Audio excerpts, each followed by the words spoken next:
अस्सलाम वालेकुम व्यूवर्स, कैसे हैं आप लोग। उम्मीद करती हूँ कि आप सब ठीक होंगे। अल्हम्दुलिल्लाह आप सबकी दुआ से मैं भी बिल्कुल ठीक। तो आज सुबह सुबह मॉर्निंग का आगाज़, फिर वही रूटीन, शॉपिंग, बच्चों को स्कूल छोड़ना, क्लीनिंग, वॉशिंग, ये वो सब कुछ। तो यहाँ पे मैं बच्चों को स्कूल छोड़ के तो आई हूँ शॉपिंग करने के लिए। तो मैं देख रही हूँ अपनी शॉपिंग की चीज़ें। जब तक मैं देखती हूँ, जो मेरे चैनल पे नए हैं वो जल्दी से सब्सक्राइब करें, बेल का बटन प्रेस करें ताकि मेरा आने वाला नया नोटिफिकेशन आप लोगों तक बर वक्त पहुँचता रहे। और मेरी वीडियो को रिलेटिव जानने वालों में सब में ज़रूर शेयर करें। तो यहाँ पे मैं आपको पता है कि अब वेदर चेंज हो रहा है, तो स्किन जो है, हाथ पाँव लिप्स, ये सब कुछ ड्राई होना शुरू हो जाते हैं। तो विंटर स्टार्ट होते ही इसकी शॉपिंग जो है वो मस्ट होती है। तो मैं यहाँ पे लिप्स के लिए मैंने वैसलीन देखी है, सबसे ज़्यादा बेस्ट होती है ये निविया वालों की चीज़ें। और साथ में मैंने लिया है बॉडी लोशन लिया है, क्योंकि बच्चों की खासकर स्किन जो है बहुत ज़्यादा ड्राई हो जाती है। तो बच्चों के लिए ना ऐसी चीज़ें घर में होना बहुत ज़रूरी है।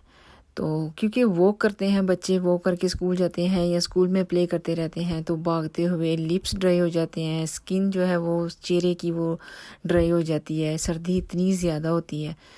तो मैंने सबसे पहले ये शॉपिंग की। उसके बाद मुझे घर की क्लीनिंग के लिए शॉपिंग चाहिए थी, चीज़ें कुछ चाहिए थी। और ये देखें विल्को के जो चीज़ें हैं कुछ काफ़ी ज़्यादा ही आज ख़त्म थी, या तो ये चेंजिंग कर रहे थे। तो क्योंकि सम टाइम ये होता है कि पहली कुछ चीज़ें उनकी जगह चेंज करते हैं, या फिर नई चीज़ें आती हैं उनके लिए जगह बनाते हैं, तो यही का सब कुछ चलता रहता है। तो कुछ चीज़ें, तो मुझे एक स्प्रे बहुत इंपॉर्टेंट चाहिए थी, वो नहीं मिली। तो चक्कर लगा के मैं इस तरफ आई जहाँ पे ऑफ़र वाली चीज़ें होती हैं। तो मैंने यहाँ से ली हैंड क्रीम। बॉडी स्क्रब नहीं लिया क्योंकि कभी कभी वो स्किन पे सूट नहीं करता। तो मैंने जस्ट हैंड क्रीम ही ली हाथों के लिए। तो ये है कि हाथों के लिए जो क्रीम है वो लेनी पड़ती है, बार बार यूज़ होती है। हाँ, एंड बार बार वॉश करने पड़ते हैं और बार बार लेनी पड़ती है। इसलिए पहले मेरे पास है, लेकिन फिर भी मैंने ऑफ़र में देख के ना ले ली। तो जो मुझे चाहिए था यहाँ से मैंने लिया और घर की तरफ आई हूँ। तो वेदर इस वीक बता रहे हैं कि अभी बारिश नहीं है, लेकिन धूप भी बहुत ज़्यादा नहीं है। तो घर आके तो मुझे ये पकाने थे ब्लैक आई बीन्स, लोबिया। तो इसको मैंने पहले बॉईल किया, बॉईल करके तो फिर इसके बाद मैंने मसाला भून के तो बस इसको मैंने ऐड किया है बीच में। आपको पता है कि ये लोबिया बनता ही ऐसे है। मेरी अम्मी, अल्लाह उन्हें जन्नत नसीब करे, वो जो बारीक रेड वाला लोबिया, उसको भी वो ऐसे ही बनाया करती थी। पहले बॉईल कर लेती थी, फिर जस्ट मसाला भून के चंद चीज़ें इसमें जाती हैं, ज़्यादा नहीं। और यहाँ पे मैंने ये जो ग्रीन धनिया नहीं डाला है, ये है फ्रेश गार्लिक। फ्रेश गार्लिक, लहसुन, मैंने जब गार्डन में लगाया था तो तब भी मेरी जो मदर इन लॉ है वो सब्ज़ ज़्यादा पसंद करती हैं। तो मैंने उतार के उसको साफ़ करके तो फ्रीज़र में रखा हुआ है, और जब मर्ज़ी निकाल के तो उसमें दाल में और कढ़ी में ये बहुत मज़े का लगता है ख़ासकर। तो इन दो चीज़ों में बहुत ज़्यादा जाता है। तो मैंने यहाँ पे देखो, जो मैंने बॉईल किया हुआ लोबिया था उसको ऐड किया, और अल्हम्दुलिल्लाह इसका कलर देखें कितना अच्छा आया है, और ये बना भी बहुत नाइस था। तो साथ ही हस्बैंड फ़िश लेके आए थे। मॉरिसन में अक्सर ही फ़िश की ऑफ़र लगती रहती है, तो आजकल घर में नहीं थी, तो उन्होंने देखा मुनासिब उनको लगी तो वो ले आए। तो यहाँ पे मैं इसको साफ़ करके धो के तो मैं फ्रीज़ करूँगी, क्योंकि एकदम से ये यूज़ नहीं होती। और इसको फिर थोड़ा थोड़ा सा यूज़ करना पड़ता है, 2 स्लाइस 3 स्लाइस, कभी कभी 1 स्लाइस पकानी पड़ती है, कभी कभी 4 से 5 पकानी पड़ती हैं। तो इसलिए मैं इनको क्लिंग फिल्म में लपेट के तो इनको फ्रीज़र में रखूँगी, ताकि ये सिंगल सिंगल रहें। ये जो है सारी इस तरह करके हम रखेंगे तो आपस में ये चिपकेगी नहीं, फिर निकालने में बहुत आसानी होती है। ये सेपरेट रहती हैं, आपस में चिपकती नहीं हैं। तो ये देखिए, इसी तरह ट्रे को मैंने फ्रीज़र में रख दिया, और ये अल्हम्दुलिल्लाह देखिए कितनी अच्छे से बन गया। और यहाँ पे मैंने फ्रेश कोरिएंडर, सब्ज़ धनिया जो है वो मैंने ऐड कर दिया था, और बस ये रेडी है। अब इसका हम गैस बंद करेंगे तो इसके ऊपर जो इसका ऑयल है वो खुद ही इसका कलर चेंज हो जाएगा, और कितने मज़े के इस तरह के खाने पकते हैं। तो उसके बाद मुझे ये काम करना था कि काफ़ी दिनों से मैं सोच रही थी कि मैं क्यों ना अपने जो आलू मैंने लगाए हुए हैं और ये जो चीज़ें ख़राब हो रही हैं इनको उतार लूँ, एक एक दो दो। और टमाटर भी कुछ रेडी हो रहे हैं, और ये खीरा मुझे तो पहले नहीं था पता ये लगा हुआ है, ये जब बड़ा होकर बाहर निकला था तब पता चला है। और पीछे जो है वो बहुत छोटा था, और टमाटर भी देखें छोटे छोटे से बड़े बड़े से कुछ रेड हो रहे हैं। और कुछ अभी बहुत ग्रीन है, कुछ अभी अभी अभी नए नए लग रहे हैं। तो वो थोड़ा सा टाइम लेंगे लगने में, ग्रो होने में। पता नहीं अब वो होते भी हैं कि नहीं, क्योंकि आगे जो वेदर चेंज होता जा रहा है। तो मैंने कुछ रेड उतारे, कुछ ग्रीन उतारे, कुछ मिक्स उतारे, थोड़े से मैंने ये तोड़े। और कितना अच्छा लगता है जब हम अपने गार्डन में या अपने घर में कोई चीज़ लगाते हैं तो इस तरह से वो फिर फल हमें मिलता है उसका, तो बहुत खुशी होती है कि हमने कुछ किया था और हमें कुछ मिला भी है। और इसके साथ ना ये कांटे बहुत ज़्यादा हैं खीरे के साथ, और ये देखिए माशाल्लाह से कितना अच्छा है, कितना नाइस लग रहा है ये। और इसके साथ एक छोटा सा भी था, लेकिन वो कुछ ज़्यादा ही छोटा है। मैं खुद भी हैरान हो गई कि मैंने सोचा शायद मैंने ना कच्चा ही उतार दिया है। और यहाँ पे देखे इसको ये कितना छोटा सा है, एक इतना बड़ा और एक इतना छोटा। और ये टमाटर 2-3 मैंने कच्चे उतारे, क्योंकि खाने में कच्चे भी कहते हैं बहुत मज़े के लगते हैं। मैंने कभी नहीं ऐड किए, लेकिन मेरी नंद भी बता रही थी कि कच्चे जो हैं टमाटर खासकर करेले में बहुत टेस्टी लगते हैं। तो मैंने भी उतारे, मैंने कहा ट्राई करते हैं। और वैसे भी इनको उतार के अब रखोगे तो ये अंदर जब किचन में रहेंगे तो जो गैस की हीट होती है ना अंदर वार्म होने की वजह से, उसी के साथ इन्होंने रेड हो जाना है। तो थोड़े से मैंने ये उतारे, और उसके साथ ये देखिए अब ये है कि ये ख़राब होने शुरू हो गया। सितंबर का मिडल हो गया है तो ये ख़राब होनी शुरू हो गई हैं चीज़ें। तो मुझे ये था कि कहीं आलू पता नहीं अब नीचे बचे हैं या कि नहीं। तो यहाँ पे मैंने आलू को निकालना शुरू किया, तो मैं समझी शायद सिर्फ छोटे छोटे ही हैं आलू, लेकिन मिक्स थे। कुछ का साइज़ बड़ा था, कुछ का छोटा था, कुछ का बहुत अच्छा था। लेकिन मैं पहले तो मुझे समझ नहीं आ रही थी, मेरा दिल ही नहीं कर रहा था हाथ लगाने को। तो क्या हो गया मुझे भी। तो यहाँ पे मैंने कोशिश की स्टिक के साथ बाहर इनको निकालने की, लेकिन आलू के ऊपर स्क्रैच लग रहा था और हाथ मेरा लगाने को दिल नहीं कर रहा था। मेरे पास ग्लव्स नहीं थे, तो इसलिए मैंने कोशिश की कि जल्दी से ना इनको निकाल लूँ। और ये देखिए अल्हम्दुलिल्लाह कितने अच्छे आलू बने हुए हैं। और मैंने सिर्फ 4 से 5 आलू लगाए थे। और ये इतने ज़्यादा ग्रो होते हैं ना नीचे, छोटे बड़े, छोटे से छोटे, और जितनी देर ये रहते हैं, अगर ये कुछ ज़्यादा पुराने हैं जल्दी जो निकल आते हैं, तो वो अगर ज़्यादा बड़े हो गए हैं तो वो ख़राब होना शुरू हो जाते हैं। मेरे भी इसी तरह कुछ बीच में 3 से 4 मेरा ख्याल से वो ख़राब निकले, बिल्कुल ही ऐसे मिट्टी के अंदर जैसे बिल्कुल गल गए थे। मैं हैरान हूँ कि अंदर ही वो ख़राब हो गए, या तो उनको कीड़ा लगा है, आई डोंट नो क्या हुआ था। लेकिन अल्हम्दुलिल्लाह काफ़ी ज़्यादा आलू जो थे अच्छे निकले हैं बीच में से। मट्टी काफ़ी नीचे कुछ सख्त होती जा रही थी। मैंने काफ़ी, जब सितंबर स्टार्ट हुआ था तो मैंने कहा था मैं निकालूंगी इन्हें।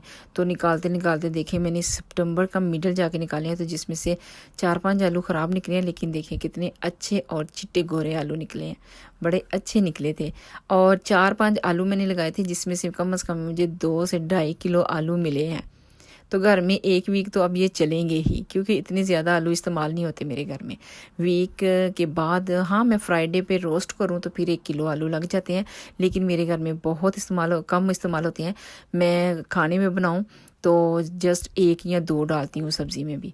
तो यहाँ पे देखें ये मेरे गार्डन का थोड़ा सा मैंने उतारा। टमाटर मैंने पहले काफ़ी ज़्यादा उतार लिए, लेकिन ये था कि मैंने अपनी नंद को दिए, जो लोग अफसोस करने के लिए आए उनमें से 1-2 औरत लेके गई हैं, और मैंने खुद घर में भी इस्तेमाल किए। मेरी सास खाने में डाल के कच्चे वो इस्तेमाल कर रही हैं। तो बहुत अच्छे टेस्टी मज़ेदार सा गार्डन का होता है, ऑर्गेनिक चीज़ें बहुत अच्छा लगता है। तो थोड़ा सा वो काम करने के बाद मुझे मेरा गैस कुकर काफ़ी ज़्यादा गंदा हुआ था, तो मैंने सोचा आज इसकी भी सफाई कर लूँ। ये अक्सर ही बड़ी मुश्किल से ना इसकी 2 वीक निकलती हैं, क्योंकि हम पकाते हैं खाना ग्रीसी। जब हम मसाला भूनते हैं या जब हम फ्राई करते हैं, फ्राई तो बहुत ज़्यादा मैं नहीं करती हूँ, लेकिन पैन में जब मैं पकाती हूँ खासकर कबाब चिकन, तो मेरा बहुत ज़्यादा स्मोक उठता है। फ्राई बहुत कम है मेरा, पकौड़े वगैरह फ्राई करती हूँ, चिकन को बहुत कम फ्राई करती हूँ। चिकन भी पिछले दिनों में मैंने किया है, कबाब वगैरह बनाऊँ तो फिर चिकन करती हूँ। चिकन नगेट्स बच्चे खाते हैं। और यहाँ पे ये चिकन क्लीनर, सॉरी देखे मैंने क्या बोल दिया है, किचन क्लीनर।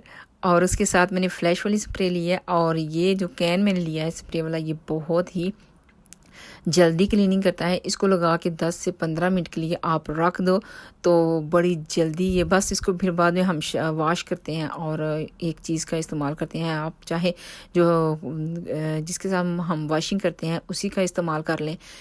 इसको साफ़ करने के लिए, तो बस इसका गंद बड़ी जल्दी से उतर जाता है। तो मैंने सब जो गैस के ऊपर वाले जो सारी शेल्फ़ें थी सब मैंने उतार के, और ऊपर फ़ैन में से सब मैंने उतारे, वो उनको उतार के तो मैंने ये सब जो जालियाँ थी उनको मैंने सबको स्प्रे मार के रख दिया। और ओवन के अंदर भी मैंने अब स्प्रे मारी है, क्योंकि मैं इनको 10 से 15 मिनट मस्ट रखूँगी। तो फिर आप इसका देखिएगा रंग और रूप ये कितनी अच्छे से साफ़ होता है, और एकदम से ये चमकदार से। और सिर्फ मैं क्लथ मारूंगी उसके बाद, क्योंकि आपको पता है कि ओवन अंदर से हम वॉश नहीं कर सकते। और वैसे भी मेरा ये फ़ैन वाला है, तो फ़ैन को मैंने बचा के तो दूर दूर ही स्प्रे लगाई थी। यहाँ पे 10 से 15 मिनट तो मस्ट रखना पड़ेगा, क्योंकि फिर छोटा छोटा गंद भी वो उतार देता है। और अगर कुछ ना उतरे तो फिर आपको दोबारा इसको करना पड़ता है। तो लेकिन ये है कि एक ही बार में मेरा सारा गंद साफ़ हो गया, बहुत अच्छे से, बहुत सफाई के साथ। और एहतियात करनी पड़ती है जब हम इस तरह की स्ट्रॉन्ग स्प्रे को हम इस्तेमाल करते हैं, तो ग्लव्स का इस्तेमाल बहुत ज़रूरी है, वरना तो हमारे हैंड की स्किन फट के ख़राब हो जाती है। और दूसरी बात यह है कि जब हम इस तरह की स्प्रे इस्तेमाल कर रहे हों, आप लोग भी एहतियात करें। मैं साथ साथ ये भी बता रही हूँ कि अपनी जो सांस है उसको आपने कंट्रोल करना है, क्योंकि सांस में अगर आपकी ब्रीथ में अगर ये जाने की कोशिश करे तो आपको फील हो जाएगा कि मुझे स्ट्रॉन्ग लग रही है। तो एहतियात करें, जो जिनको एलर्जी है इन चीज़ों से वो एहतियात करके कपड़ा लपेट के अपने फेस पे तो इन चीज़ों को इस्तेमाल करें। ये कुछ के लिए बहुत ज़्यादा ख़तरनाक साबित होती है। एलर्जी एडवाइस ऊपर लिखी होती हैं, वो पढ़ के इस्तेमाल करें। और यहाँ पे मैंने पहले लगाई किचन क्लीनर, और उसके बाद मुझे लगा कि ये थोड़ा सा अभी नहीं सही से साफ़ करेगा। उसके बाद मैंने फ्लैश जो स्प्रे है वो मारी है, और अब आप देखिएगा इसका लुक, ये कितनी अच्छे से ये साफ़ करेगा, बहुत अच्छे से। सिर्फ मैंने इसको मार के मैंने छोड़ा बिल्कुल भी नहीं था, क्योंकि मेरे पास टाइम नहीं था इतना ज़्यादा, बच्चों के स्कूल का टाइम हो रहा था। और ये देखें, उसी वक्त मैंने क्लथ लगाया, और क्लथ आपने जो लेना है फिर इसको फेंकना पड़ेगा, क्योंकि ये बहुत ज़्यादा गंदा और हो जाता है। और दूसरी बात ये है कि इसमें जो हम स्प्रे इस्तेमाल करते हैं वो बहुत ज़्यादा स्ट्रॉन्ग होती हैं, और फ़ायदा नहीं होता कि हम बार बार इन चीज़ों को फिर घर में इस्तेमाल करें। तो मेरी आदत है, मैं जो कपड़ा यहाँ पे इस्तेमाल करती हूँ फिर इसको फेंक देती हूँ। और आप खुद देखें कि कितने अच्छे से फ्लैश स्प्रे से सफाई हुई है, और ये बहुत कमाल की स्प्रे है, बहुत अच्छे से इसने साफ़ किया था। ये देखें चमकदार सा हो गया है। और मैं जब भी सफाई करती हूँ ना, मैं इसी तरह करती हूँ, स्प्रे मारती हूँ, और साथ ही मैंने उसकी शाइन के लिए मैं टिश्यू ले लेती हूँ। मैं कोई और कपड़ा नहीं लेती हूँ, क्योंकि फिर फेंक देती हूँ उसको, अगर कोई उसके साथ थोड़ा सा गंद लग भी जाए। तो यहाँ पे देखिए, जो मैंने ऊपर वाले जो शेल्फ़ें रखी थी, ऊपर जो स्टैंड है उसके, जो स्टैंड मैंने रखे थे सारे गैस कुकर के, वो देखें उनका गंद किस तरह निकल के बाहर आया है। और जब स्प्रे मार के हमने 10 से 15 मिनट छोड़ा है, तो ये देखें येलो ब्लैक रेड सा सारा। अब थोड़ा सा मैं इसके साथ करूँगी, और फिर वॉश कर लिया मैंने। और ये देखें अंदर से भी आप देखें और बाहर से भी देखें, और डोरें देखें जो इतनी गंदी थी मेरी। और देखें मेरा ओवन कितने अच्छे से साफ़ हुआ है, ऊपर से लेके अंदर तक, नीचे तक बहुत अच्छे से क्लीन हो गया था। डीपली गंद इसका निकल गया है। तो अब ये कम से कम ये हफ्ता 2 तो निकाल ही देगा। वैसे तो एवरी डे रूटीन में हम सफाई करते ही रहते हैं, लेकिन जब इस तरह की सफाई करनी पड़ती है तो फिर वो थोड़ा सा टाइम लेती है, तो उस पर टाइम लग भी जाता है। तो बहुत अच्छे से क्लीनिंग हुई थी मेरी। ये थी मेरी आज की वीडियो जो मैंने आपके साथ शेयर की। अगर आप लोगों को पसंद आई हो, लाइक करें, शेयर करें, सब्सक्राइब करें, दुआओं में याद रखें, और मेरी वीडियो को अपने रिलेटिव में ज़रूर शेयर करें, क्योंकि आजकल एक तो सब्सक्राइब निकल जाते हैं, और दूसरा व्यूज़ बहुत कम मिल रहे हैं। तो वॉच टाइम का बहुत मसला है। वॉच टाइम कोशिश करें कि 3 से 4 मिनट वीडियो को ज़रूर वॉच करें। मिलती हूँ नेक्स्ट व्लॉग में। अल्लाह हाफिज़।